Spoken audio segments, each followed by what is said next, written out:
I came to the realization some time ago that I hadn't thought through most of my positions on politics, religion, finance, things of that nature, and I thought, that's not good. For the most part, I just regurgitated what my parents' positions were through my early 20s. Most of my family does tilt conservative, and I certainly share some conservative beliefs, but I would say that some things I would say when I was younger about, certain things just didn't feel right to me, and it's because those weren't my positions. They were things that I thought were conservative, and if I said them out loud, it would further cement my place in the tribe, so to speak. So I hope reading philosophy helps me to figure out what my positions are, and I would like to move forward with the best arguments and dispense with the weak ones. To some extent, we're all trying to improve ourselves, and I think I may have figured out recently why reading the great books like The Republic is one of the best ways we can improve ourselves. You see, we are animated by the ideas of our culture. The ideas that animate our culture come from archetypal stories and philosophical texts that have been referenced by other works to the degree that they have become part of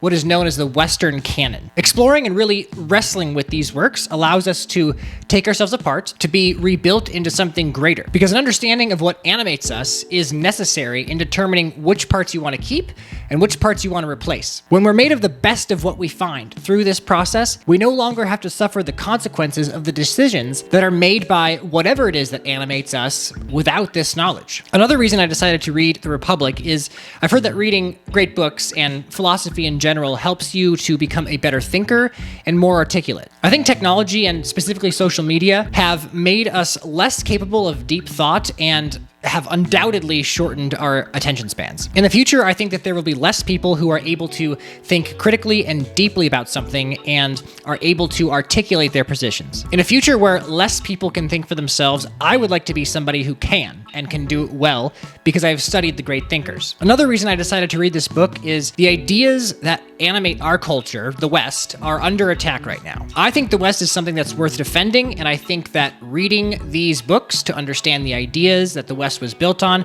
is important if you want to defend the West. Now, I certainly don't believe that our culture or any culture is perfect, obviously, but it appears that Western society is the most equal, free, and prosperous society that has ever been created, and I think that that is something worth defending. So without further ado, here are my book notes from Plato's Republic.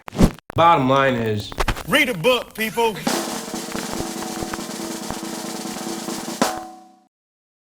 In the Republic, Plato constructs his utopia through his trademark Socratic dialogue. Now, Plato's utopia is a flawed one.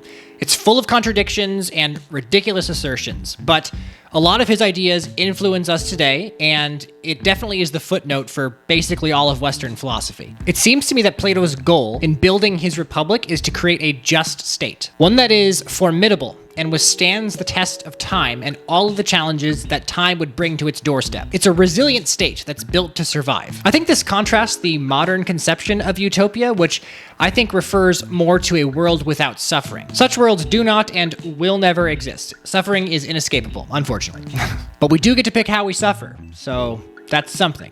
And everyone will suffer in different ways. Now, knowing everybody will suffer, what should be the goal of society? I think a worthy goal should be to minimize suffering. So what's the best way to do that? I think the best way to minimize suffering at the level of the individual is to tell the truth and to act in accordance with your soul. In other words, if you want to suffer, then lie and do things you know you shouldn't. I think that telling the truth and acting in accordance with your soul will afford you your best chance of reaching your fullest potential. Those who tell the truth in pursuit of their fullest potential attain an inner peace that I think is otherwise not possible. And when you lack inner peace, suffering fills the void. Now, the construction of Plato's utopia causes you to think about a ton of things, but there are 4 things that over time have stuck with me. The first is that to facilitate the change you want to see, educate the youth. Now, it's not the only method of changing culture, but Aside from tyranny, it's the easiest and most efficient. Educating the youth to facilitate the culture that you want to see is not that difficult, because most kids won't know any better and they'll just take what you're saying as truth. It's the path of least resistance, but it is also the way to change the culture. Educating the youth is the most efficient method of cultural change because you don't have to convince everyone to change, you just have to convince the next generation. The next generation will then go on to raise their kids in the same way the education system raised them. The second thing that the Republic had me think about is, as Batman would say, justice.